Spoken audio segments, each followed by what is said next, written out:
हरे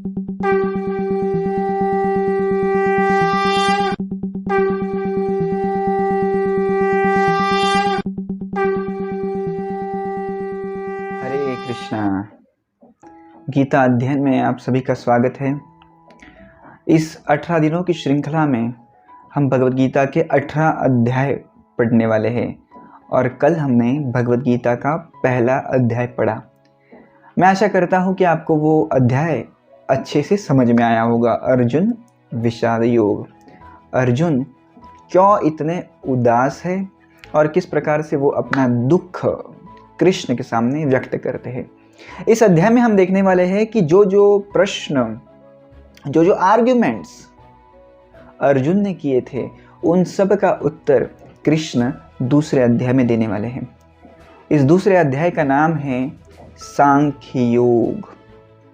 सांख्य योग का मतलब होता है शरीर और आत्मा का अभ्यास।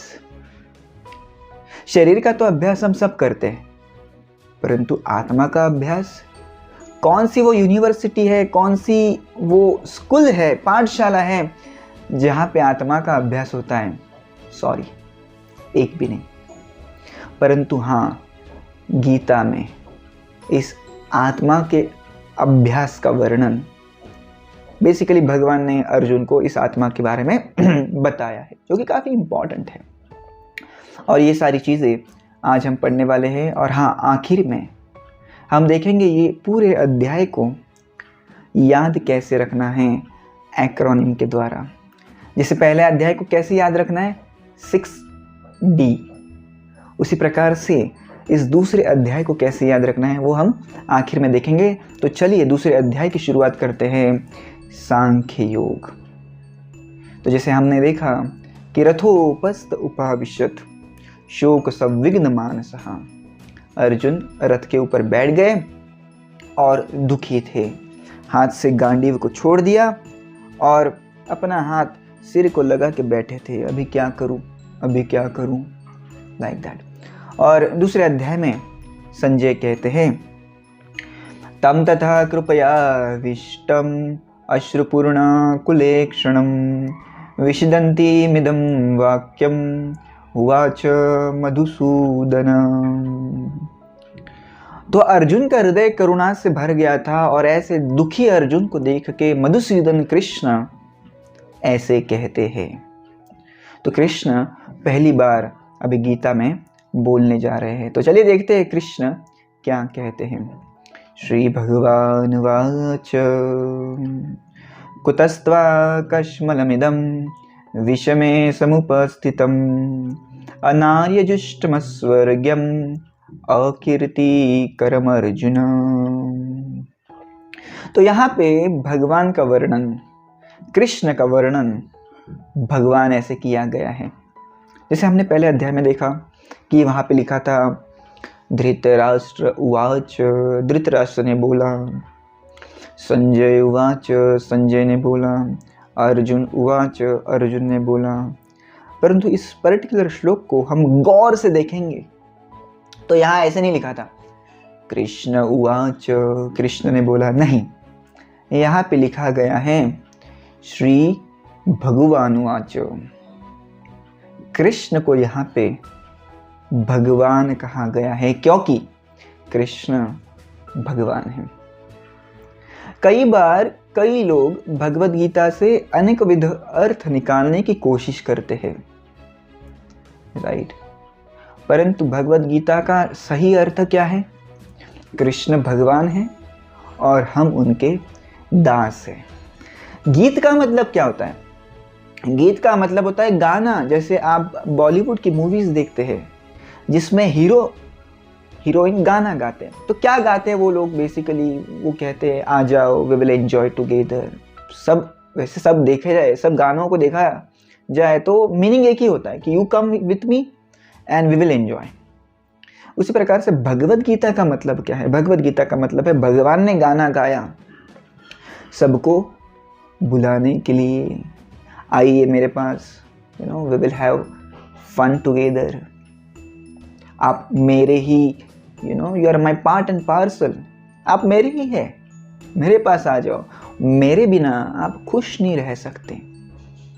ये भगवत गीता के माध्यम से भगवान अर्जुन को और इनडायरेक्टली हम सबको बताना चाहते हैं। तो कृष्ण भगवान हैं। कई जगह पे देखेंगे आप कि इस मेन थीम को बाजू में रख देते हैं और अलग ही तरीके से भगवत गीता का भाषांतर करते हैं कई लोग। और इसलिए आपको भगवत गीता यथारूप, Bhagavad Gita as it is, Bhagavad Gita जशी आहे तशी वही पढ़ना है, क्योंकि वही सबसे प्रामाणिक अनुवाद है जो कि श्रील प्रभुपाद द्वारा किया गया है। तो क्या कहते हैं भगवान? राइट, कुतस्त्वा कश्मलमिदम। कृष्ण कुछ कहते नहीं, कृष्ण डांटने लग जाते हैं। जैसे कोई टीचर है, वो देखता है कि उसका स्टूडेंट एग्जाम नहीं दे रहा है और एग्जामिनेशन हॉल से भाग रहा है, तो टीचर क्या करेगी? राइट, उस सिंसियर स्टूडेंट को डांटेगी। और उसी प्रकार से यहाँ पे कृष्ण अभी अर्जुन को डांट रहे हैं। कुतस्त्वा कश्मल इदम, ये गंदगी कहाँ पे आ गई? राइट, आप तो काफी शूरवीर थे, लड़ने के लिए आए थे और अभी रो रहे हैं। ये आपको शोभा नहीं देता। विषमे समुपस्थितम, ये विषम परिस्थिति में आप ये गंदगी आपके दिल के भीतर कैसे आ गई? अनार्य, जो शूरवीर लोग हैं उनके लिए ये शोभा नहीं देता। अस्वर्ग्यम, और इससे आप नरक में जाओगे। जैसे अर्जुन कह रहे थे ना कि मैं इनको मारूंगा तो मैं नरक में जाऊंगा, कृष्ण कहते हैं नहीं, यदि तुम युद्ध नहीं करोगे तब तुम नरक में जाओगे। इतना ही नहीं, अनार्य जुष्टम अस्वर्ग्यम अकीर्ति, आपको कीर्ति नहीं मिलेगी। लोग आपको चिढ़ाएंगे, कहेंगे भाग गया भाग गया। और किसी भी योद्धा के लिए, किसी भी क्षत्रिय के लिए अपमान मृत्यु के समान है। So better you die in this war, otherwise you will get killed by your blasphemy. Right, आपके अपमान से मरने से अच्छा है इस युद्ध में फाइट करके मर जाओ। राइट, और अलग अलग तरीके से कृष्ण अर्जुन को चेता रहे हैं। कृष्ण कहते हैं क्लैब्यमास्म गमः पार्थ नैतत्त्वयुपपद्यते क्षुद्रम हृदय दौर्बल्यम त्यक्तोत्तिष्ठ परन्तपा। तो ये हृदय की दुर्बलता आपको शोभा नहीं देती अर्जुन, खड़े हो जाओ। त्यक्तोत्तिष्ठ परन्तपा, परंतप का मतलब होता है जो शत्रु को भगाता है, जो शत्रु को पराजित करता है। अरे तुम तो शत्रु को पराजित करते हो, अभी क्या हो गया, बैठ क्यों गए? Stand up. अर्जुन कहते हैं कथम भीष्ममहं संखे द्रोणं च मधुसूदनं इषुभिः प्रतियोत्स्यामि पूजार्हा वरिसूदनं। कैसे मैं मारूं उनको? ये तो मेरे गुरु है। पूजार्हा वरिसूदनं, मैं तो उनकी पूजा करता हूं। ये भीष्म, ये Drona, they are my worshipable, I cannot kill them। Arjun आगे कहते हैं गुरुन हत्वा हि महानुभावा श्रेयो भोक्तुम भैक्षमपीह लोके हत्वार्थ कामांस्तु गुरूनिहैव भुञ्जीय भोगान् रुधिर प्रधिग्नान्। तो यहाँ पे एक शब्द इंपॉर्टेंट है, भैक्षमपीह लोके। अर्जुन कहते हैं गुरु न हत्वा ही महानुभावा, ऐसे महानुभाव लोगों की हत्या करने से अच्छा है भैक्ष, भीख मांग के खा लूंगा। कृष्ण, मैं भीख मांगने को तैयार हूं, परंतु मैं तैयार नहीं हूं इन लोगों के ऊपर हाथ उठाने के लिए। राइट, ये मेरे पूज्य है, सदा सर्वदा मैं इनकी पूजा करता हूं। मुझे ये चलेगा कि वो लोग आ जाए और मुझे मार दे, वो चलेगा, पर मैं उनको नहीं मार सकता। और कई सारे प्रकार के वो कारण दे रहे थे।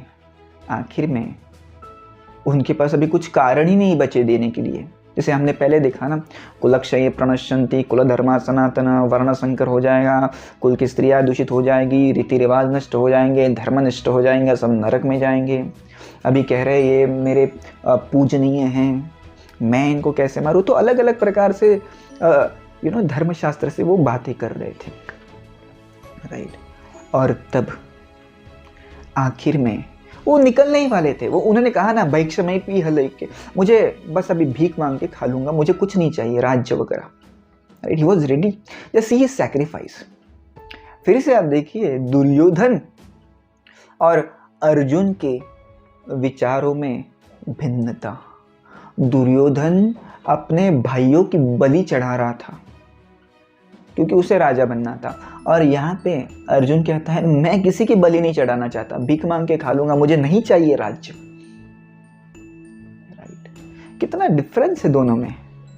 और यही डिफरेंस भक्त और अभक्त में होता है,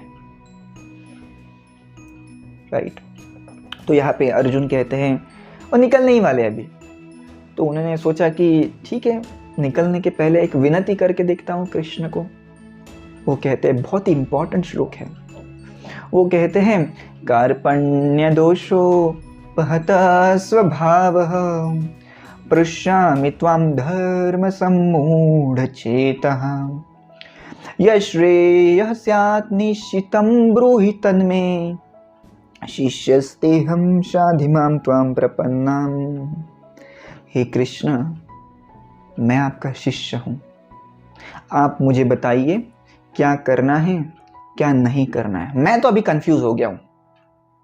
देखिए ये श्लोक इसलिए इंपॉर्टेंट है क्योंकि अभी तक अर्जुन बोल रहे थे, जो जो पता था वो बोल रहे थे, बट उसका रिजल्ट कुछ नहीं मिला। In fact he got more confused और द्विधा मनस्थिति में चले गए। और यहाँ पे कृष्ण की उन्होंने शरणागति ले ली। कृष्ण, अभी आप मेरे गुरु हैं, आपको मुझे बताना है क्या करना है क्या नहीं करना है। आप बताइए, मुझे इस द्विधा मनस्थिति से मुक्त कराइए। जब अर्जुन रथ के ऊपर बैठ गए थे और युद्ध करने की मनस्थिति में नहीं थे, तब धृतराष्ट्र के वो काफी खुश हो गया था, क्योंकि यदि अर्जुन युद्ध नहीं करेगा तो पांडव कैसे करेंगे, पांडव नहीं करेंगे तो उनके अलायंस में जो किंग थे, राजा लोग थे, वो कैसे लड़ेंगे, अल्टीमेटली कौरव जीत जाएंगे। तो धृतराष्ट्र काफी खुश था। परंतु जैसे ही ये श्लोक कहा अर्जुन ने कि कृष्ण आप मेरी मदद करो, तो Krishna got involve in this battle. अभी तक कृष्ण इन्वॉल्व नहीं थे, राइट। तो कृष्ण तभी आपके जीवन में इन्वॉल्व होते हैं जब आप शरणागति लेते हैं, जब आप कहते हैं कृष्ण को, कृष्ण अभी मेरे जीवन की जो रस्सी है, डोरी है, आपके हाथ में, राइट। जब तक हमको खुद के हिसाब से जीना है, खुद को जैसे चाहिए वैसे करना है, तो कृष्ण कहेंगे ठीक से रहे, तेरा तू देख ले। जब हम कहते हैं कृष्ण आप हमारे गुरु हैं, आप हमें रास्ता दिखाइए, तो कृष्ण हमारे जीवन में एंट्री करते हैं। और इसी प्रकार से एंट्री अभी कृष्ण ने ऑफिशियली महाभारत युद्ध में की। और हम अभी देखेंगे किस प्रकार से वो अर्जुन को ये ज्ञान देंगे। और ये इतना जबरदस्त ज्ञान है कि अर्जुन के पूरे मन का परिवर्तन हो गया, राइट। वो काफी he was so tired, he was so confused। परंतु जैसे ही ये ज्ञान सुना तो मानो नया चैतन्य उसके दिल में बहने लग गया और वो युद्ध करने लग गया। 18वें अध्याय में हम देखेंगे कि अर्जुन कहता है नष्ट मोहा स्मृतिर्लब्ध्वा तत्प्रसादान्मय अच्युता। थैंक यू कृष्ण, मेरा सारा अज्ञान दूर हो गया, अभी आप जैसे कहेंगे वैसा ही मैं करूँगा। अभी तक वो क्या कह रहा था, मुझे ये करना है, मुझे वो करना है, भीख मांग के जी लूँगा। परंतु जैसा ही ये श्लोक गाया गया, कृष्ण ने कहा आया ऊंट पहाड़ के नीचे, अभी मैं दूंगा आपको ज्ञान जो आपको चाहिए। तो ये दूसरा एस इस अध्याय को यदि आपको याद रखना है तो सिंपल है, 6S में हम इसको याद रखते हैं। तो पहला S था स्कोल्डिंग।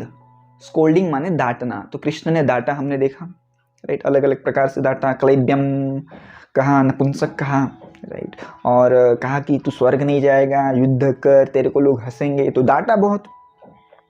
और अभी दूसरा S है सरेंडर ऑफ अर्जुन। अर्जुन ने शरणागति ले ली है और अभी अर्जुन के जीवन की डोरी कृष्ण के हाथ में आ गई। वैसे अर्जुन के रथ की डोरी कृष्ण के हाथ में थी, परंतु फिर भी अपने मन का अर्जुन करना चाहता था। अभी अर्जुन ने सोच लिया, समझ लिया कि कृष्ण जो कहेंगे वो मैं करूँगा, कृष्ण मेरे गुरु हैं। तो जैसे ही हम कृष्ण को अपना गुरु मानते हैं, हमारा सखा मानते हैं, हमारा पथ प्रदर्शक मानते हैं, रास्ता दिखाने वाला मानते हैं, तो हमारे जीवन में सिग्निफिकेंट चेंजेस आने लगते हैं, परिवर्तन होने लगता है। तो सबसे इम्पॉर्टेंट चीज़ ये है गीता में कि कृष्ण को अपने जीवन में इन्वॉल्व करिए, राइट। तो चलिए आगे बढ़ते हैं, देखते हैं अभी कृष्ण क्या कहना चाहते हैं। कृष्ण कहते हैं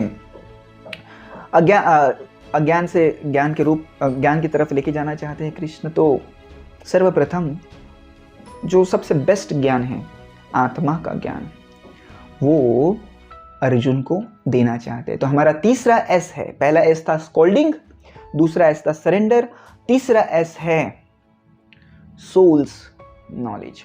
आत्मा का विज्ञान कृष्ण ने अर्जुन को देना शुरू कर दिया। तो वो अर्जुन क्यों कहते हैं, अरे अर्जुन तू तो समझ रहा है हम सब शरीर है, परंतु हम शरीर नहीं है। तू शरीर नहीं है और ना ही ये द्रोण और ये भीष्म शरीर है, सब हमें एक आत्मा है। भगवान कहते हैं देहिनो अस्मिन् यथा देहे कौमारम यौवनम जरा तथा देहांतर प्राप्ति धीरस्तत्र न मुह्यति। देही का मतलब होता है जो देह को धारण करता है। देह को कौन धारण करता है? जैसे मैंने इस कुर्ते को धारण किया है, मैं अलग हूं और कुर्ता अलग है। मैंने कुर्ते को धारण किया है, मैं कुर्ता नहीं हूं, isn't it? उसी प्रकार से हम कोई शरीर नहीं हैं, हम एक शाश्वत आत्मा हैं। जिस प्रकार से मैंने इस कुर्ते को धारण किया है, आत्मा ने शरीर को धारण किया है। देहिनो अस्मिन् यथा देहे, और ये जो देह है हमेशा बदलते रहता है। देही आत्मा कभी बदलती नहीं है अर्जुन, राइट। ये आत्मा बालक के शरीर से कुमार के शरीर में जाती है, बाद में कोई बड़े व्यक्ति के शरीर में जाती है, बुजुर्ग व्यक्ति के शरीर में जाती है, और आखिर में उस शरीर को त्याग के दूसरा शरीर ले लेती है। तो शरीर हमेशा बदलते रहता है। और तुम ये कह रहे हो ना कि हमारे द्रोणाचार्य मर जाएंगे, पितामह भीष्म मर जाएंगे, शरीर तो बदलेगा ही। तो आज तुम उससे मारोगे नहीं, तो ऐसा है क्या कि वो अमर होने वाले? नहीं, उनको एक ना एक दिन तो जाना है। तो यहाँ पे शरीर और आत्मा का जो अंतर है वो भगवान कई सारे श्लोकों में बताते हैं। तो ये पहला श्लोक है, धीरस्तत्र न मुह्यति। जो ज्ञानी व्यक्ति है, जो धीर व्यक्ति है, वो इस बदलाव से चकित नहीं हो जाता, व्यथित नहीं हो जाता। जैसे कोई छोटा बालक है, वो धीरे धीरे बड़ा होता है। आप ऐसे नहीं सोचते ये बड़ा हो रहा है, ये बड़ा हो रहा है, आपको टेंशन नहीं आता, यू बिकम हैप्पी, अरे बड़ा हो रहा है, बड़ा हो रहा है। तो शरीर बदल रहा है, राइट। उसी प्रकार से अर्जुन, कोई व्यक्ति मरता है तो शरीर बदलता है। जब कोई व्यक्ति बड़ा हो रहा था तब तुम व्यथित नहीं हुए, ये बड़ा हो रहा है। अभी कोई मर रहा है तो व्यथित क्यों हो रहे हैं? सेम चीज है, शरीर बदल रहा है, राइट। कुछ साल बाद आप मुझे देखोगे तो मैं बूढ़ा हो जाऊंगा, isn't it? व्रिंकल्स होंगे और वाइट हेयर्स होंगे, नेचुरल है, isn't it? उसी प्रकार से जीवात्मा जब देह को छोड़ता है वो भी नेचुरल है, मरना नेचुरल है। तो इतने व्यथित क्यों हो रहे हो अर्जुन? धीरस्तत्र न मुह्यति। धीर व्यक्ति कभी विचलित नहीं होता। दूसरा श्लोक कहते हैं वो ना, इस पर्टिकुलर ये सोल के बारे में हम पढ़ रहे हैं, तो उसके बारे में भगवान कहते हैं मात्रा स्पर्शास्तु कौन्तेय शीतोष्ण सुख दुःखदा आगमापाइनो नित्यांस ताम तितिक्षस्व भारत। सहन करो। मात्रा स्पर्शास्तु कौन्तेय। राइट। शीतोष्ण सुख दुखदा। शीत उष्ण माने सर्दी गर्मी आती जाती रहेंगी, उसी प्रकार से सुख और दुख आते जाते रहेंगे। ठीक है, तो सुख और दुख से इतना व्यथित मत हो जाना, अपना आप काम करिए। Right, you get just indulged in your own work. इतना चिंता मत करो। अभी हम चिंता नहीं करते, दिन होने के बाद रात आती है हमें पता है, सर्दी के बाद गर्मी आएगी ये हमें पता है। उसी प्रकार से सुख के बाद दुख आने वाला है। आप ऐसे सोच रहे हैं क्या कि मैं द्रोणाचार्य को मारूंगा और भीष्म को मारूंगा तो मैं दुखी हो जाऊंगा, राइट, सुख कैसे पाऊंगा? तो मैं बता दूं, सुख और दुख परमानेंटली नहीं रहने वाले। तो कितना भी आप दुख से भागने की कोशिश करोगे, इट्स इम्पॉसिबल कि आप कभी दुखी नहीं होगे। सो बी रेडी। आत्मा के बारे में कहते वक्त भगवान कहते हैं, अंतवंत इमे देहा नित्य सोक्तः शरीरिणः अनाशिनो प्रमेयस्य तस्माद् युद्धस्य भारत।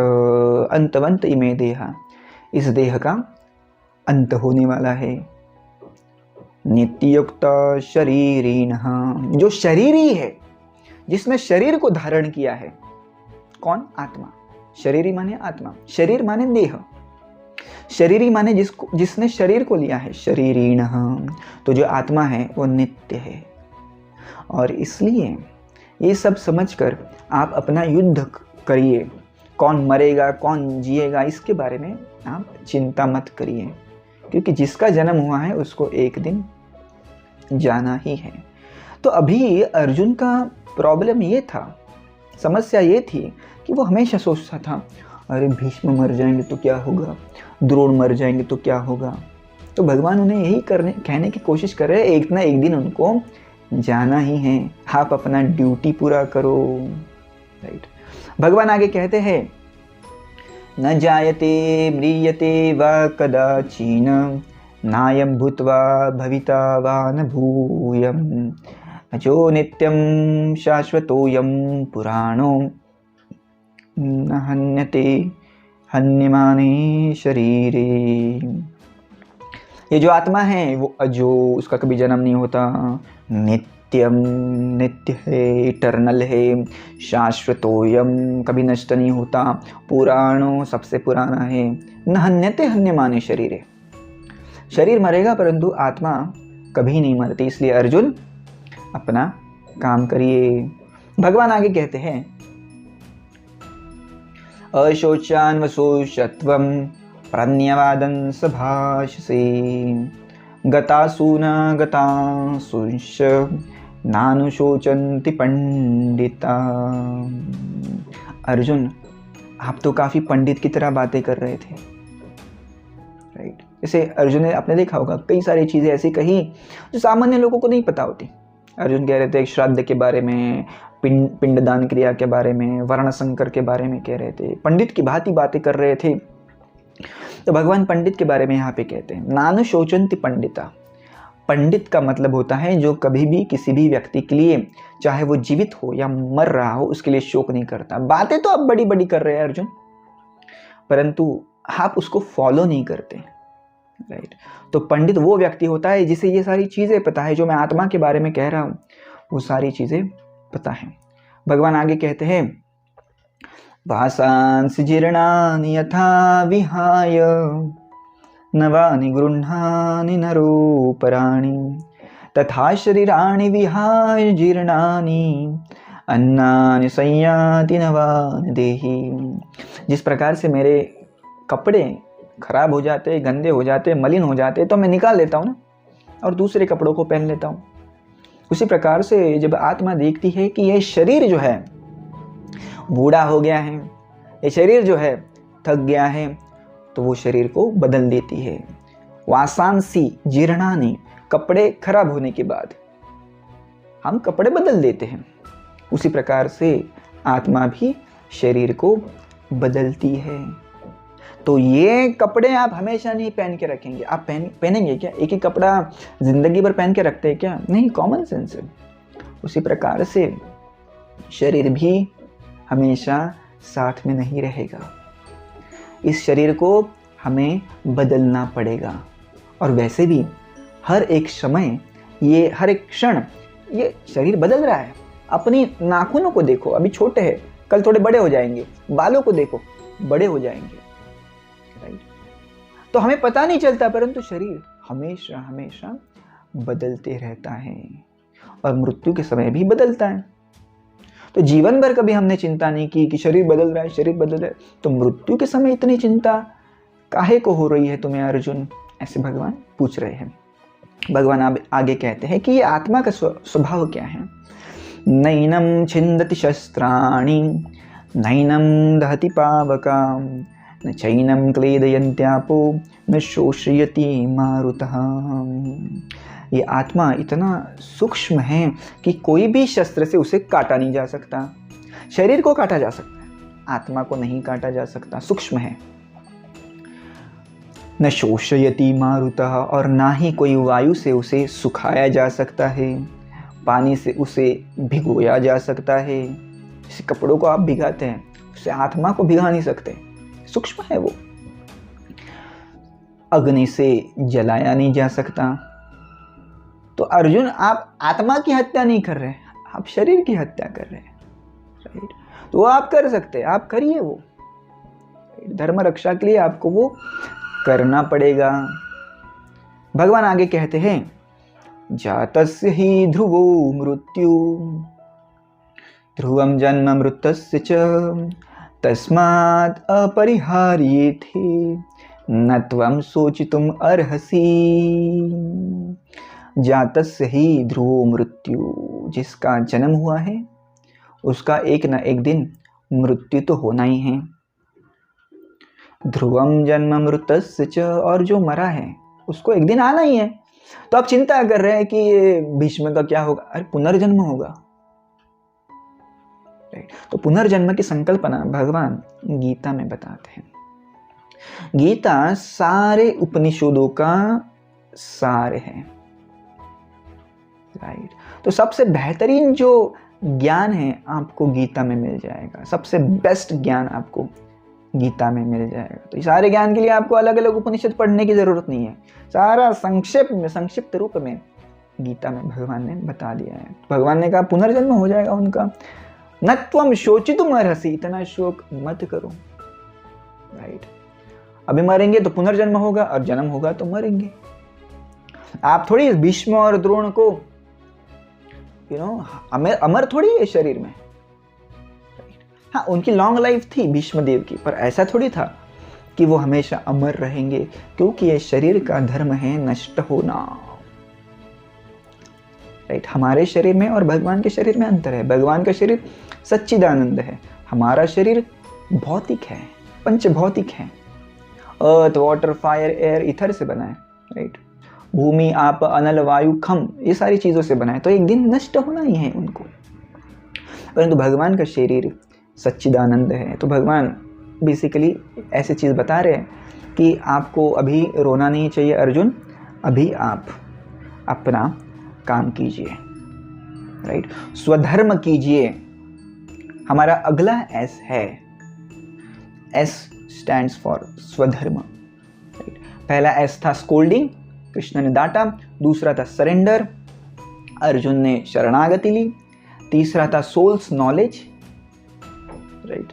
आत्मा का विज्ञान हमने पढ़ा। अभी देखेंगे स्वधर्म के बारे में। चौथा ऐसे है हमारा स्वधर्म।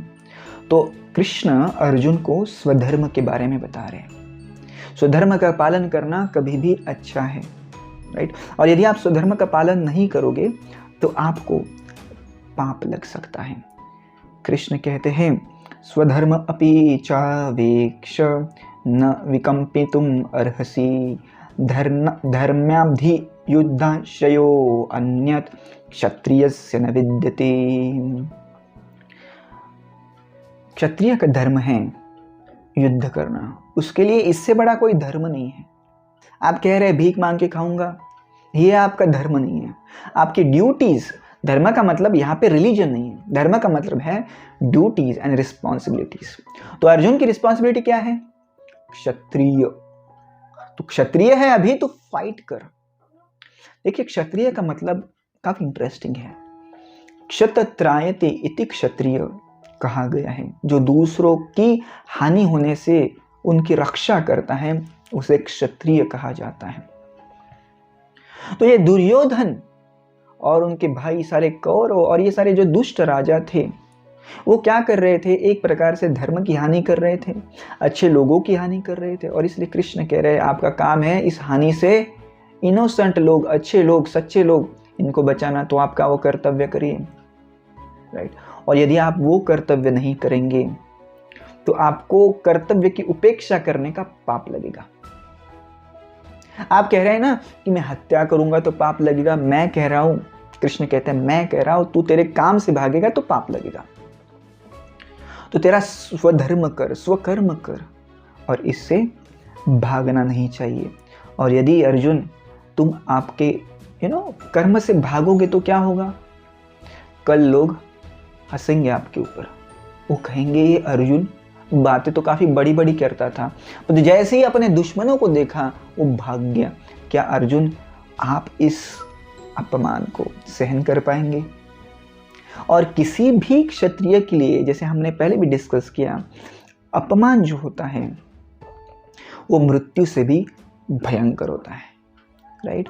और इसलिए Arjun, you just go and you just fight, otherwise people will be laughing at you. हे भगोड़ा, अर्जुन भाग गया, राइट। लोग ये नहीं देखेंगे कि अर्जुन देखो दिल का कितना सच्चा है, अपने लोगों को देखा तो उसने कहा युद्ध नहीं करना है। लोग ये नहीं सोचेंगे, लोग सोचेंगे वो डर गया। वो करुणा नहीं देखेंगे अर्जुन के दिल में, वो देखेंगे ये डर, राइट। और किसी भी सच्चे क्षत्रिय के लिए ये अच्छी बात नहीं है। And that's why I am telling you arjuna, you just fight. तो कृष्ण अर्जुन को 2 इंस्ट्रक्शन अभी देते हैं। वो कहते हैं हतो वा प्राप्यसि स्वर्गम चित्वा वा भोक्ष्यसे महिम तस्मादुत्तिष्ठ कौन्तेय युद्धाय कृतनिश्चयः। मर जाओ युद्ध में, हतो प्राप्यसि स्वर्ग, स्वर्ग मिल जाएगा, जित्वा वा भोक्ष्यसे महिम, जीत जाओ और पृथ्वी के राजा बन जाओगे। ये 2 ही ऑप्शन है आपके पास, इधर मर जाओ या जीतो। भागने का ऑप्शन क्षत्रिय के लिए नहीं है। अरे आप तो इतने लकी है अर्जुन कि ये युद्ध की अपॉर्चुनिटी, ये युद्ध का अवसर आपके सामने चल के आया है। आपके जैसा फॉर्चुनेट, भाग्यशाली व्यक्ति कोई नहीं है। तो आपको अपॉर्चुनिटी आई है, मौके पे चौका आप लगा दीजिए। भगवान आगे कहते हैं सुखे दुखे समे कृत्वा लाभालाभौ जया जयो ततो युद्धाय युज्यस्व नैवं पापम अवाप्स्यसि, नैवं पापम अवाप्स्यसि। आप केवल युद्ध करने के लिए युद्ध करो, आपका स्वधर्म है, आप इसलिए युद्ध करिए। अब ऐसे मत सोचिए मुझे क्या फायदा होगा, मुझे क्या नुकसान होगा। यदि आप इस भावना से युद्ध करते हैं कि मुझे कुछ नहीं चाहिए, ये मेरा ड्यूटी है इसलिए मैं कर रहा हूं, तो आपको पाप नहीं लगेगा। आपको तभी पाप लगता है जब आप कोई चीज की आकांक्षा करते हैं। यदि आप कोई चीज खुद के लिए करते हैं तो पाप लगता है। हे अर्जुन, आप खुद के लिए मत लड़ो, आप दूसरों के लिए लड़ो, आप मेरे लिए लड़ो, आप धर्म के लिए लड़ो। खुद की इंद्रिय तृप्ति पूरी करने के लिए मत लड़ो, और तभी आपको पाप नहीं लगेगा। अभी भगवान स्पेशली ऐसी चीज कह रहे हैं क्योंकि अर्जुन को पाप का बड़ा डर था, लेकिन नहीं, दूसरे अध्याय में भी वो कहता है ना, पापमेवाश्रयेदस्मात् हत्वयात् ताइनः, ये लोगों को मारूंगा तो पाप लगेगा। कृष्ण कहते पाप नहीं लगेगा, तू युद्ध तेरा कर्तव्य है ऐसे समझ के कर, तो पाप नहीं लगेगा। अभी आगे वाले सेक्शन में भगवान युद्ध करने का मूड बता रहे हैं। राइट। कौन से धारणा में ये युद्ध होना चाहिए, कौन सी भावना रखनी चाहिए युद्ध के समय, राइट, इसके बारे में कृष्ण बता रहे हैं। और इसलिए हमारा अगला एस है सेल्फलेस, निष्काम भावना से युद्ध करना है। निष्काम का मतलब क्या है? मुझे कुछ नहीं चाहिए परंतु मेरा कर्तव्य है इसलिए ये मैं करना चाहता हूँ, तो इसको कहा गया है निष्काम, सेल्फलेस। तो ये सेल्फलेस एटीट्यूड के साथ आपको आपका युद्ध करना है।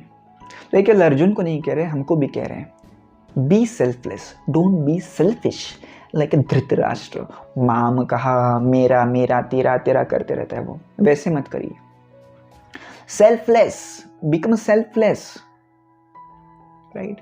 भगवान के लिए करिए, दूसरों के लिए करिए। खुद के लिए करेंगे तो पाप में अटक जाएंगे, दूसरों के लिए करेंगे आपका कर्तव्य है, यदि इसलिए करेंगे तो आपको कोई भी प्रकार का पाप नहीं लगने वाला। और काफ़ी ज़बरदस्त तरीके से वो बता रहे हैं कि किस भावना में हमें युद्ध करना है। तो चलिए आगे बढ़ते हैं। भगवान कहते हैं, एषा ते भीता सांख्ये बुद्धिर्योगम त्विमां शृणु, बुद्धया युक्तो यया पार्थ कर्मबंध प्रहास्यसि। जब कोई व्यक्ति निष्काम भावना से काम करता है, उस कर्म के फल में उसका कुछ इंटरेस्ट नहीं होता, वो आकांक्षा नहीं लगाता उस कर्म के फल से, तभी कर्म बंधम प्रहास्यसि, सारे कर्मों के बंधन से उसकी मुक्तता हो जाती है, राइट। तो भगवान कह रहे हैं निष्काम भावना से आप अपना कर्तव्य करिए, राइट। इस भावना को आप बढ़ावा दीजिए और ये काफ़ी इंपॉर्टेंट चीज़ है। इसलिए भगवान आगे कहते हैं, नेहाभित कर्मणा शुस्ति प्रत्यवायो न विद्यते, स्वल्पमपि यस्य धर्मस्य त्रायते महतो भयात्।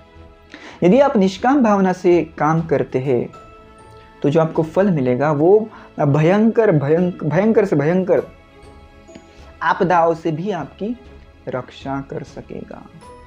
और इस ऐसे निष्काम सेवा का फल जो होता है कभी नष्ट नहीं होता। इसलिए जो भी कुछ करेंगे निष्काम भाव में आप अर्जुन करिए, कृष्ण कह रहे हैं वो। और कृष्ण आगे कहते हैं, काफी फेमस श्लोक कृष्ण कहेंगे, कर्मण्येवाधिकारस्ते मा फलेषु कदाचन, मा कर्म फल हेतुर्भूर् मा ते संगोस्त्व कर्मणि। कर्मण्येवाधिकारस्ते, अर्जुन तुम्हारा कर्म के ऊपर अधिकार है। कर्मण्येवाधिकारस्ते, केवल कर्म के ऊपर आपका अधिकार है। मा फलेषु कदाचन, राइट, फल के ऊपर तुम्हारा अधिकार नहीं है, वो फल तुम मुझे अर्पण कर दो। मा कर्म फल हेतुर्भूर् मा ते संगोस्त्व कर्मणि। तो फल से आप आसक्त मत रहिए, अपने कर्म से आसक्त रहिए। तो कोई भी चीज हम करेंगे, कोई भी काम हम करेंगे तो हमको वो फल क्या मिलेगा वो हमें नहीं देखना है, राइट। हमको क्या देखना है कि इस चीज से भगवान प्रसन्न होंगे कि नहीं। तो अर्जुन तुम कुछ फल के लिए मत करो, राइट। जो भी फल मिलेगा, फल क्या है, जीत या हार, तो वो जीत या हार मुझे अर्पण कर दो। अब जीत या हार के लिए युद्ध मत करो, वो युद्ध करना है इसलिए युद्ध करो, वो आपका कर्तव्य है, वो आपका धर्म है, इसलिए आप युद्ध करो। तो ये मूड बता रहे हैं, एटीट्यूड बता रहे हैं, सेल्फलेस एटीट्यूड होना चाहिए। हमेशा सेल्फिश नहीं रहना चाहिए कि मुझे क्या मिलेगा, मुझे क्या मिलेगा, मुझे क्या मिलेगा। Don't be like this, right, become a selfless. और इसको ही निष्काम कर्मयोग कहा गया है। मुझे कुछ नहीं चाहिए, भगवान तेरा तुझको अर्पण। भगवान आगे कहते हैं, कृपणो फल हेतवः। आगे वाले श्लोक में ये पर्टिकुलर लाइन आती है, कृपणो फल हेतवः।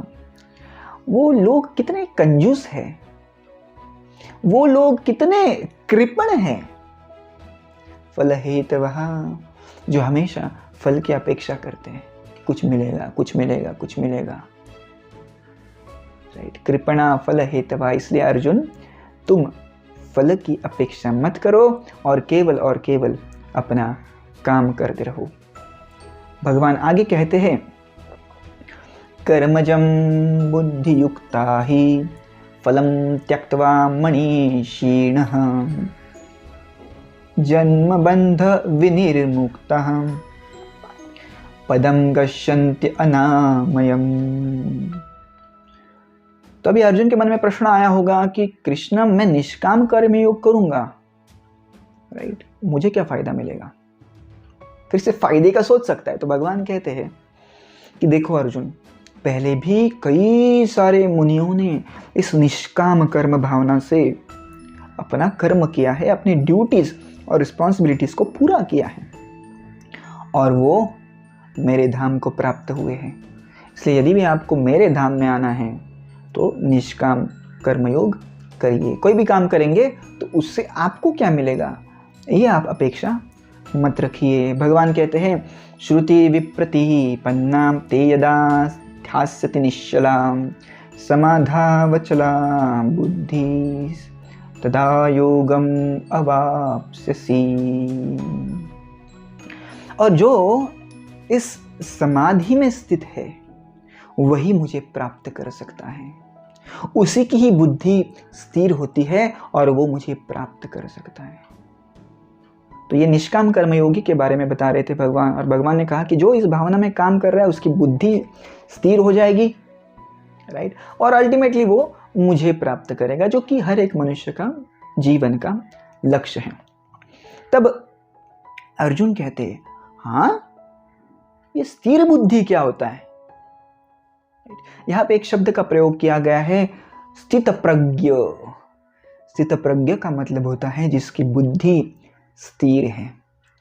अभी आप कहेंगे ये क्या होता है? अभी आप अपने आप को यदि ऑब्जर्व करेंगे तो हमारी बुद्धि ऑफ कोर्स स्थिर नहीं है, यहाँ से वहाँ भागती रहती है। मन जहाँ पे खींच के लेके जाता है वहाँ पे हमारी बुद्धि भागती रहती है, राइट। हमारी डिजायर्स, हमारे एस्पिरेशंस, राइट, हमारी आकांक्षाएं हर समय बदलती रहती है। और एग्जैक्टली इसके अपोजिट होता है स्थितधि मुनि, राइट, स्थित प्रज्ञ मुनि, जिसकी प्रज्ञा माने जिसकी बुद्धि स्थिर है। तो अर्जुन पूछता है, अरे ये कौन सा व्यक्ति है? मुझे इसके बारे में जानना है कि स्थिर बुद्धि का मतलब क्या होता है। इस पुरुष के बारे में जानना है कि वो कैसे रहता है, कैसे बोलता है, कैसे चलता है, कैसे बैठता है, राइट। तो हम देखेंगे कि जो व्यक्ति जिसकी बुद्धि भगवान में लगी है, जिसकी बुद्धि स्थिर है, उसके लक्षण क्या है, राइट। तो अर्जुन ये प्रश्न पूछते हैं, स्थित प्रज्ञस्य का भाषा समाधिस्तस्य केशव स्थितधिं किं प्रभाषेत किमासीत व्रजेत किम। तो भाषा क्या है स्थित प्रज्ञ मुनि की? यहाँ पे भाषा का मतलब लैंग्वेज नहीं है, परंतु भाषा का मतलब उसका लक्षण क्या है। प्रभाषित, कैसे बोलता है, कैसे चलता है।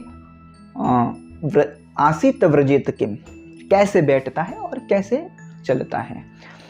माने जीवन के हर एक प्रश्नों को, जीवन के हर एक चैलेंजेस को वो किस प्रकार से उत्तर देता है, रेसिप्रोकेट करता है, उसकी रिएक्शन क्या होती है। कृष्ण मुझे भी बताओ, क्योंकि मुझे भी स्थित प्रज्ञ बनना है, जिसकी बुद्धि स्थिर है। तो हमारा छठा एस है स्थित प्रज्ञ, राइट। सिक्स्थ एस इज स्थित प्रज्ञ। इसके पहले हमने 5 एस सुने जो इस पर्टिकुलर दूसरे अध्याय से रिलेटेड है। तो 6 एस से हमें ये पूरा जो अध्याय है याद रहेगा, राइट। नहीं तो ये अध्याय काफ़ी बड़ा है तो आप भूल जा सकते हैं। तो 6 एस के द्वारा हम ऑफकोर्स आखिर में उसको रिवाइज करेंगे तो आपको फिर से एक बार याद रहेगा। तो चलिए अभी पढ़ते हैं स्थित प्रज्ञ के बारे में। काफ़ी इंपॉर्टेंट टॉपिक है ये। भगवान कहते हैं, प्रजहाति यदा कामान सर्वान् पार्थ मनोगतान् आत्मैन्नेवात्मना तुष्टः स्थितप्रज्ञस्तदोच्यते। तो ये जो व्यक्ति होता है सांसारिक चीज़ों में उलझता नहीं, बाकी सारी चीज़ों के पीछे भागते नहीं रहता। इसका वर्णन किया गया है आत्मतुष्ट, वो खुद में ही सैटिस्फाइड रहता है। बाकी कोई चीज़ मिल जाए और वो खुश हो जाए, ऐसे नहीं, उसके पास कुछ भी नहीं है पर फिर भी खुश है। इसको कहा गया है स्थित प्रज्ञ। ऐसी व्यक्ति की बुद्धि स्थिर होती है।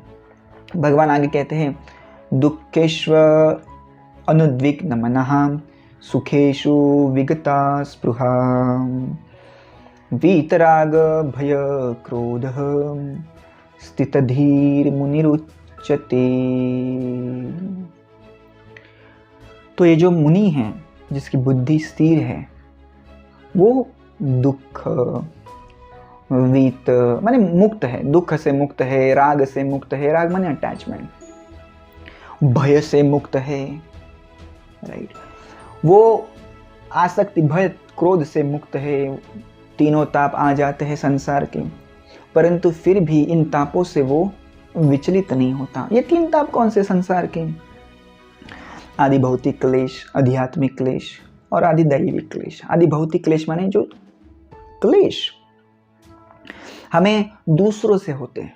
तो यदि कोई मच्छर काट जाता है तो पेन होता है, कोई गाली देता है तो पेन होता है, दुख होता है। तो ये हो गया आदि भौतिक क्लेश।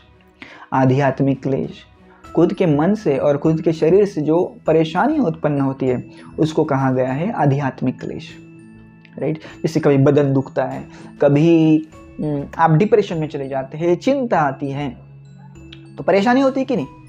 तो ये आध्यात्मिक क्लेश। और आखिर का आधि दैविक क्लेश, मन कभी बारिश ज़्यादा हो जाती है, कभी बारिश नहीं आती, सूखा पड़ जाता है, तो कभी साइक्लोन आ जाता है, तूफान आ जाता है, तो ये आदि दैविक क्लेश। तो संसार के सारे मनुष्य इन त्रिविध तापों से हमेशा परेशान रहते हैं, परंतु जो स्थितप्रज्ञ है उसको ये सारी चीज़ों का कोई फर्क नहीं पड़ता। आगे बढ़ते हैं। भगवान कहते हैं कि कैसा ही है स्थितप्रज्ञ मुनि, यह सर्वत्रानभिस्नेहात् तत्प्राप्य शुभाशुभम नाभिनंदति न द्वेष्टि तस्य प्रज्ञा प्रतिष्ठिता। यदि इस व्यक्ति को कुछ शुभ मिल जाए तो खुश नहीं होता, और ना ही उसके जीवन से कुछ चले जाए तो दुखी नहीं होता। हर एक प्रसंग में जीवन के वो जानता है कि स्थिर कैसे रहना है। Amazing isn't it? यदि हमें कुछ मिल जाता है तो हम खुश हो जाते हैं, कुछ नहीं मिलता तो दुखी हो जाते हैं। परंतु स्थितधि मुनि कौन है? जिसकी बुद्धि स्थिर है, ऐसा मुनि कौन है? जीवन के सारे घटनाओं के वो ऊपर है। कोई भी घटना उसके जीवन में घटे, उसके मन के ऊपर, उसके विचारों के ऊपर, इनफैक्ट उसके शरीर के ऊपर, उसकी भावनाओं के ऊपर, ये सारी चीज़ों का कुछ भी फर्क नहीं पड़ता, because he is fixed in his consciousness. उसकी चेतना जो है वो फिक्स्ड है। और इनडायरेक्टली कृष्ण अर्जुन को कहना चाहते हैं कि तू ऐसा मुनि बन, स्थितधि मुनि, स्थित प्रज्ञ बन, अपनी बुद्धि को मुझ में लगा दे और मैं जो बोलता हूं वो तू कर, राइट। इस स्थितधि मुनि का माने स्थित प्रज्ञ मुनि का, धी माने बुद्धि, इसकी बुद्धि स्थिर है, ऐसे मुनि का वर्णन करते वक्त भगवान कछुए का उदाहरण देते हैं। काफी इंटरेस्टिंग है, चलिए पढ़ते वो। यदा संहारति चायम कुर्मुंगानीव सर्वशः इंद्रियाणि इंद्रियार्थेभ्य तस्य प्रज्ञा प्रतिष्ठिता। जिस प्रकार से आपने देखा होगा कि कछुआ जब चलता है और यदि वो देखता है कि कुछ संकट मेरे सामने खड़ा है तो अपने वो 6 इंद्रिय होते हैं कछुए को, राइट। माने 4 पैर, आगे का एक मुख और पीछे की एक पूंछ, ऐसे 6 इंद्रिय होते हैं कछुए को। तो वो देखता है कि जब कोई संकट आ रहा है तो अपने 6 इंद्रियों को वो अपने कवच के अंदर छुपा लेता है उसी प्रकार से जो स्थित प्रज्ञ मुनि होता है, जिसकी बुद्धि स्थिर है, वो जब देखता है कि कोई सिचुएशन जो है, राइट, वो काफी बिगड़ रही है, वो क्या करता है, तभी अपने सारी इंद्रियों को खींच लेता है। जैसे कछुआ अपने इंद्रियों को छुपा लेता है शैल के भीतर, उसी प्रकार से ये जो स्थित धी मुनि होता है, स्थित प्रज्ञ मुनि होता है, वो अपनी सारी इंद्रियों को संयमित कर लेता है। जब जब वो देखता है कि मेरे इंद्रिय, तो हमारे 5 इंद्रिय है, जो हमेशा आनंद की खोज में रहते हैं। कौन से 5 इंद्रिय हैं हमारे? हमारी आँख, नाक, कान, जिह्वा और स्किन, 5 इंद्रिय। 3 यहाँ पे 1 2 3 4 और इंद्रिय त्वचा, स्किन, ये 5 इंद्रिय, ये हमेशा आनंद की खोज में रहते हैं। Isn't it? आप देखिए, आपके मन में क्या विचार आते हैं? अरे कुछ तो अच्छा देखना है यार टीवी के ऊपर, राइट? तो ये आंखों के बारे में हो गया। जिह्वा के बारे में क्या है? अरे कुछ तो खाना है यार, आज ऐसा होटल में जाएंगे, ऐसा मजा आना चाहिए। सो हमारी सारी इंद्रियां, ये 5 इंद्रियां हमेशा आनंद की खोज में भटकती है। सो स्थितधि मुनि क्या करता है? उनको खींच लाता है, नहीं, और अपने आप में उनको वो कंट्रोल करता है, संयमित करता है, नहीं, कोई भी इंद्रियां कहीं पे भी नहीं जाएगी। तो कहने का मतलब ऐसा कि उसके विचारों के ऊपर, उसके मन के ऊपर और उसके इंद्रियों के ऊपर ऐसे मुनि का संयम होता है, राइट। इस मुनि के बारे में आगे भगवान कहते हैं, विषया विनिवर्तन्ते निराहारस्य देहिनां रसोवर्जं रसोप्यस्य परम दृष्ट्वा निवर्तते। अभी इस स्थितधि मुनि ने अपने सारे इंद्रियों को संयमित कर लिया है, परंतु कभी कभी ऐसे हो सकता है कि रसोवर्जम रसोप्यस्य, किसी रस का हमें याद आता है, रस माने आनंद, तो किसी रस का हमें याद आ सकता है कि अरे वो जब हमने खाया था क्या मजा आया था, तो आपकी इंद्रियां वापस वहां पे भाग सकती है कि नहीं? तो उसके लिए क्या करना है? परम दृष्ट्वा निवर्तते। भगवान कहते हैं ये जो स्थितधि मुनि है, उसने अपना मन जो है वो मुझ में लगाया है, और इसके लिए उसकी इंद्रियों को इतना जबरदस्त रस मिला है, आनंद मिला है कि वो छोटे मोटे रस के पास भागते नहीं। अभी हमारा प्रॉब्लम क्या है कि हमने भगवान में रस को नहीं ढूंढा है, और इसलिए इस सांसारिक रस में हमें रस आता है, माने आनंद आता है, राइट। हमें लगता है कि कुछ मूवीज देख लूँ तो आनंद आएगा, कुछ अच्छे से गाने सुन लूँ तो आनंद आएगा, कुछ फूलों का सुवास लूँ तो आनंद आ जाएगा। तो हर समय हमारी इंद्रियां भाग रही है यहाँ वहाँ, और ये तब तक भागेगी जब तक हम इनको भगवान की सेवा में नहीं लगाते। और इसलिए यहाँ पे वर्णन आया है परम दृष्ट्वा निवर्तते। जब तक हमारी इंद्रियों को भगवान की सेवा में नहीं लगाएंगे, जब तक उनको एक उच्च रस हम प्रदान नहीं करेंगे, तब तक ये इंद्रियां ऐसे ही भागती रहेगी, राइट, ऐसे ही भागती रहेगी। परंतु स्थितधि मुनि को पता होता है, और उसने अपनी सारी इंद्रियों को भगवान की सेवा में उसने लगाया है, और जो उच्च रस है, राइट, उसका वो स्वाद कर रहा है। जैसे एग्जाम्पल के द्वारा मैं बताऊं आपको, तो इमेजिन करिए एक भिखारी है, भीख मांग के पेट भरता है, दे दो दे दो दे दो दे दो, isn't it? परंतु जब उसे 3 समय का पेट भर के खाना मिलने लगता है, तो वो क्या भीख मांगेगा? नहीं मांगेगा, क्योंकि अभी उसका पेट भर रहा है ना। उसी प्रकार से जब हम इंद्रियों को भगवान की सेवा में लगाते हैं तो तृप्त हो जाते हैं वो, और बाकी सारी भौतिक चीजों की आकांक्षा वो इंद्रिय नहीं करते, राइट। काफी इंटरेस्टिंग श्लोक है, isn't it? आगे बढ़ते हैं और देखते भगवान क्या कहते हैं। भगवान कहते हैं, यततो ह्यपि कौन्तेय पुरुषस्य विपश्चितः इंद्रियाणि प्रमाथीनि हरन्ति प्रसभं मनः।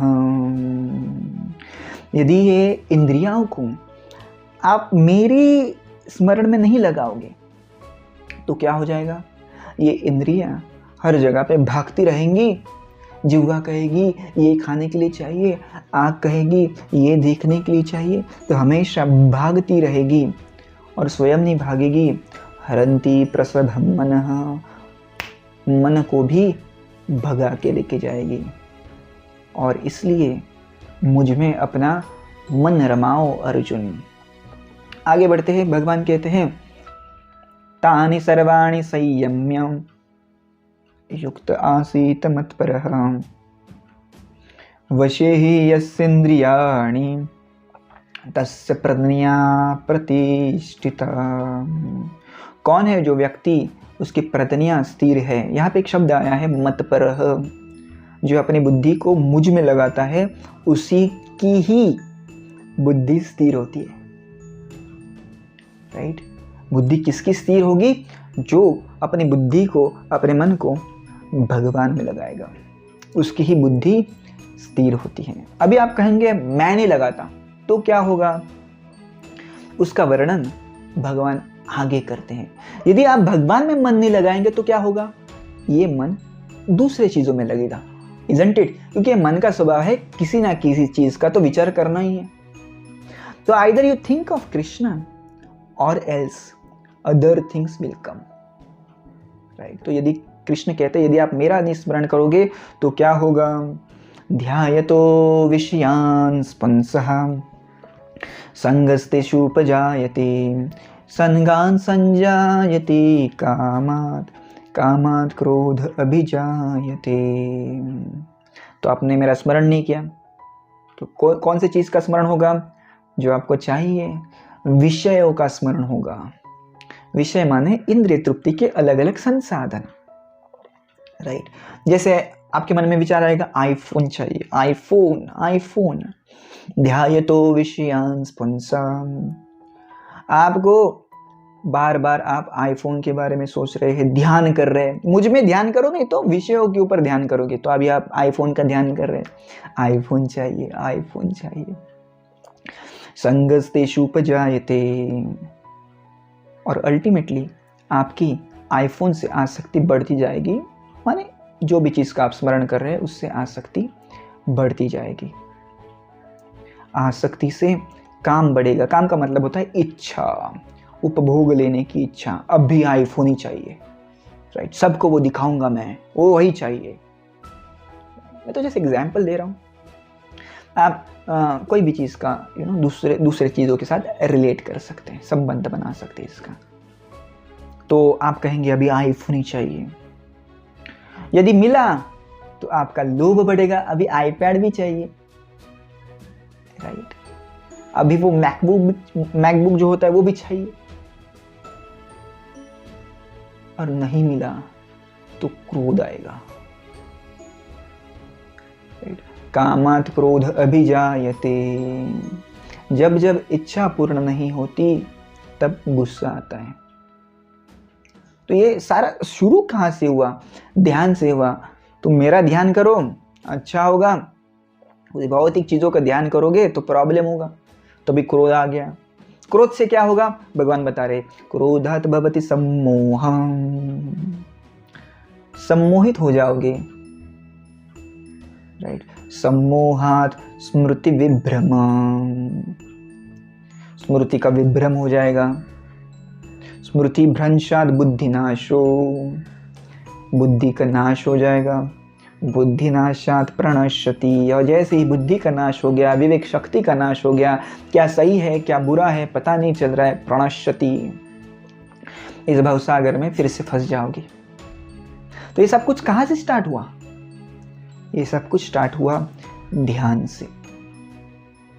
तो हमें ये चीज सबसे पहले डिसाइड करनी है, किसका चिंतन करना है और किसका नहीं करना है। तो विषयों का चिंतन करेंगे तो अल्टीमेटली इस भवसागर में फंस जाएंगे।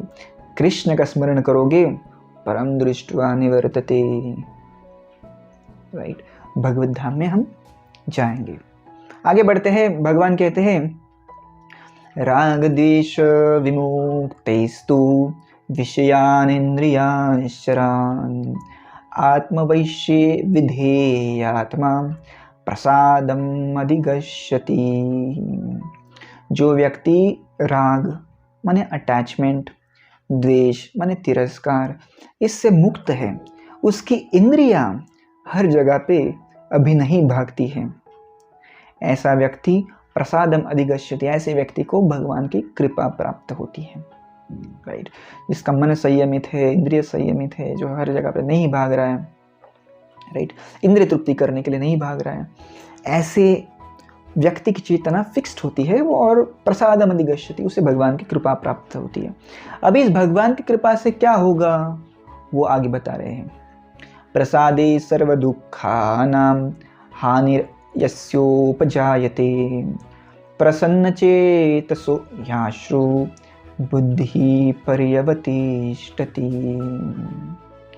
तो जैसे ही व्यक्ति को भगवान की कृपा प्राप्त हो जाती है, संसार के तीनों ताप उस व्यक्ति के लिए नष्ट हो जाते हैं, सारी समस्याओं से, सारे दुखों से ऐसा व्यक्ति मुक्त हो जाता है। आगे बढ़ते हैं। परंतु ऐसी चेतना भी किसी व्यक्ति की नहीं है तो क्या होगा? प्रश्न आ सकता है ना। अभी पहले कहा कि भगवान में चेतना लगाओ, भगवान की कृपा मिलेगी। अभी कोई कहेगा मेरी चेतना भगवान में नहीं लगी है तो क्या होगा?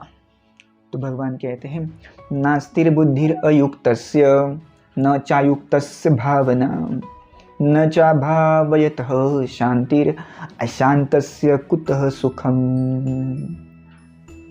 तो यहाँ पे शांति का मंत्र, सुख का मंत्र भगवान दे रहे हैं। हम सब सुख के पीछे हैं, isn't it? परंतु ये सुख कैसे मिलेगा भगवान यहाँ पे बता रहे हैं। सुख तभी मिलेगा जब आप आपकी बुद्धि को, नास्तिर बुद्धि युक्तस्य न चायुक्तस्य भावना, जब कोई व्यक्ति कृष्ण भावना में स्थित है, जब कोई व्यक्ति भक्ति करता है, तब उसकी बुद्धि स्थिर हो जाती है और मन शांत हो जाता है।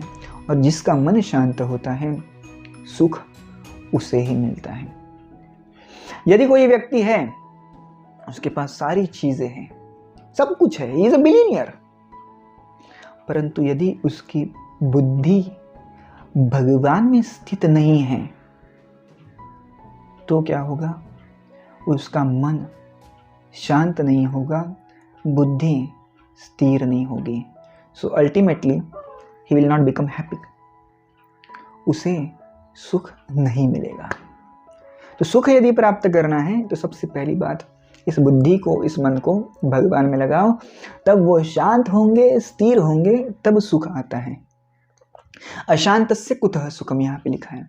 जो व्यक्ति शांत नहीं है, जिसका मन शांत नहीं है, तो उसे सुख नहीं मिलेगा। और इसलिए आप देखेंगे कि कई सारे लोग हैं जिनके पास बहुत सारी धन संपदा होती है, पैसे होते हैं, परंतु फिर भी उन लोगों को देख के ऐसे लगता है कि अरे इससे बेहतरीन तो वो भिखारी है, इसके पास इतना है फिर भी दुखी है।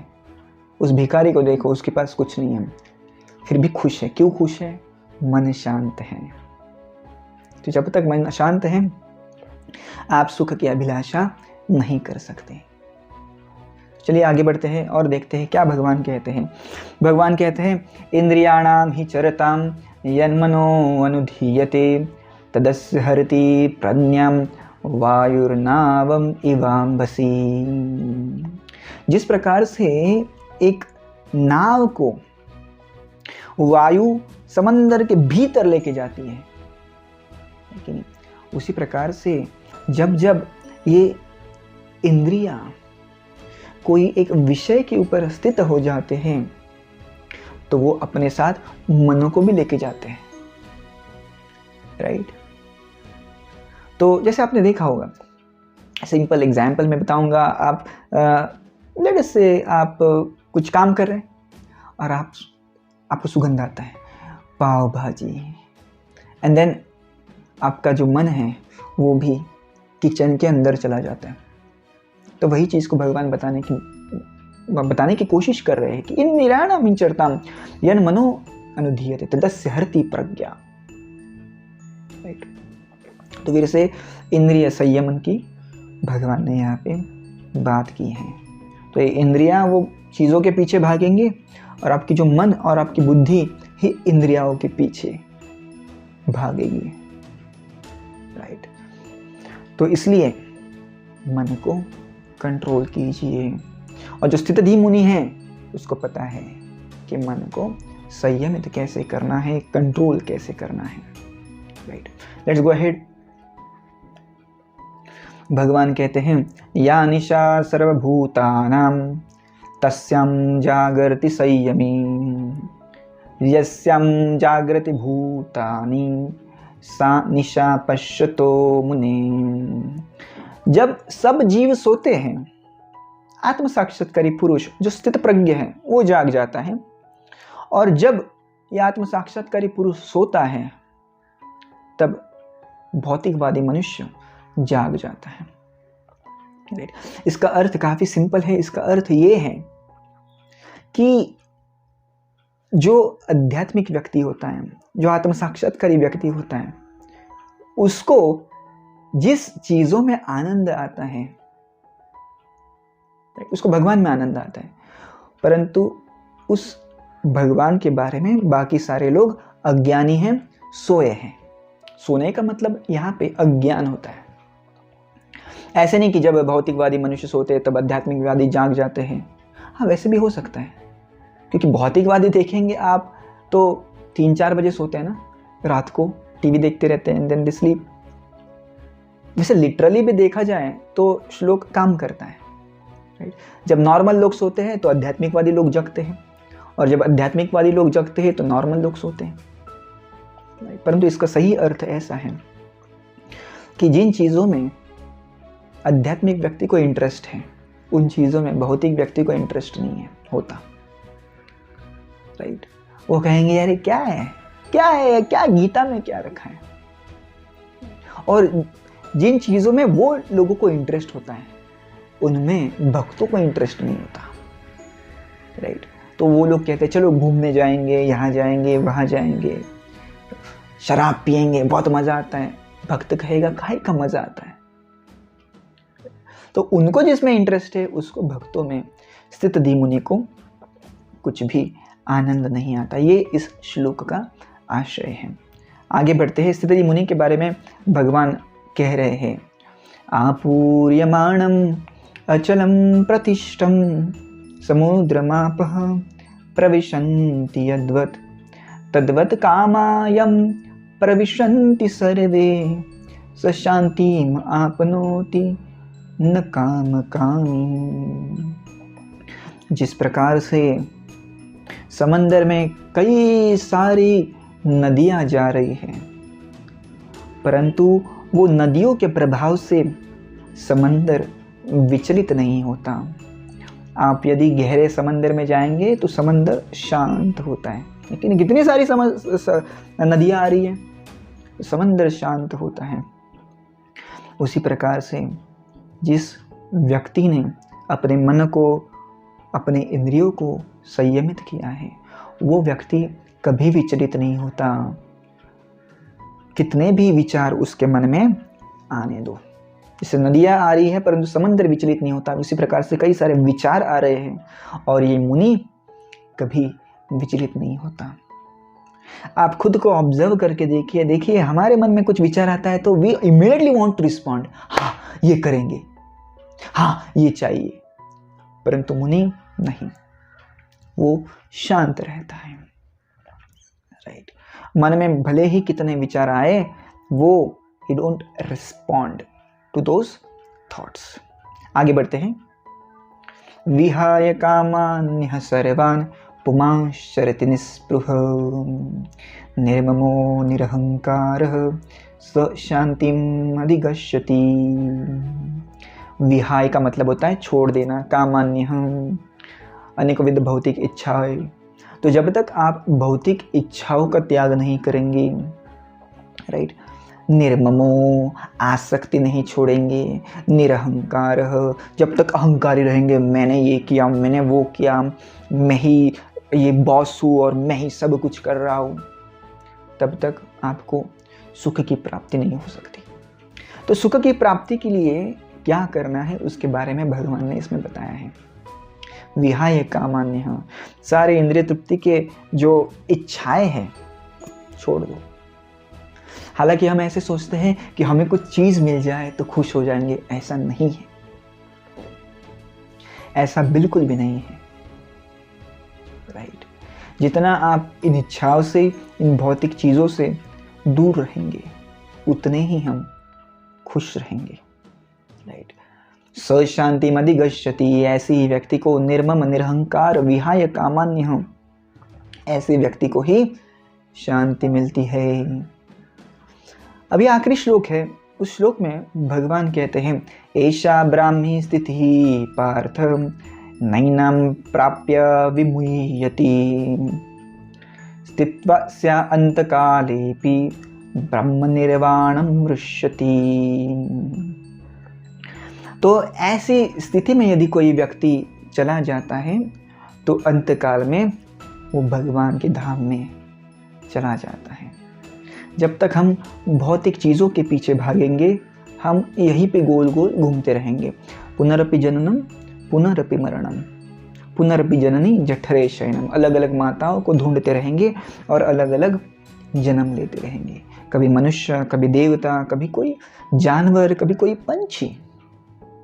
राइट, परंतु जब हम ये सारी चीज़ पढ़ते हैं और इनको अप्लाई करते हैं कि अभी मुझे भौतिक चीज़ों के पीछे नहीं भागना है, परम दुष्टो निवर्तते, भगवान ने ही मेरे मन को एंगेज करना है।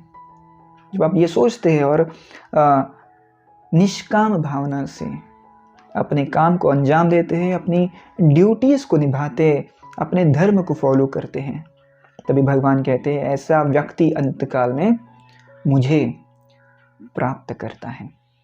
तो यदि हमें भगवान को अंतकाल में प्राप्त करना है तो ये चीज़ें हमें फॉलो करनी है। और स्पेशली ये जो पार्ट हमने देखा कि knowledge of the soul and स्थित प्रज्ञ व्यक्ति के बारे में जो सुना हमने वो हमें जीवन में उतारना है। तो चलिए अभी देखेंगे कि इस अध्याय को हमें याद कैसे करना है। तो जैसे हमने पहले अध्याय में देखा था 6D, यहाँ पे है 6S। राइट, तो first S is for scolding, Krishna ने अर्जुन को डांटा कि नहीं। Second S is for Arjuna surrender, so second S। Third S is soul. Right, तो आध्यात्मिक ज्ञान दिया ना, सोल के बारे में बताया, आत्मा के बारे में बताया, तो सोल। चौथा S है स्वधर्म। राइट, स्वधर्म करेंगे तो पाप नहीं लगेगा, ऐसे कई सारे श्लोक भगवान ने बताए। राइट, और भगवान ने ये भी बताया कि तुम्हारा काम नहीं करोगे तो तुम्हें पाप लगेगा। ऐसा नहीं कि तुम किसका वध करोगे तो तुम्हें पाप लगेगा, नहीं, परंतु इस काम से तुम हटोगे तो पाप लगेगा। तो अर्जुन ऐसा मत सोचो, तुम उल्टा सोच रहे हो। तो स्वधर्म के बारे में भगवान ने ज्ञान दिया। पांचवा S है सेल्फलेसनेस, निष्काम कर्मयोग। खुद के लिए मत करो। राइट, जो भी करोगे मेरे लिए करो। तो ये निष्काम कर्मयोग के बारे में भगवान ने बताया। और बाद में आखिर में भगवान ने स्थित प्रज्ञ के बारे में बताया। तो ये हम यदि 6S याद रखेंगे तो यस, हमें जो सेकंड अध्याय है जिसका नाम है सांख्य योग, शरीर और आत्मा का अभ्यास, ये अध्याय अच्छे से याद रहेगा। राइट, तो कल हम मिलेंगे तीसरे अध्याय के साथ जिसका नाम है कर्मयोग। Thank you very much. Hare Krishna.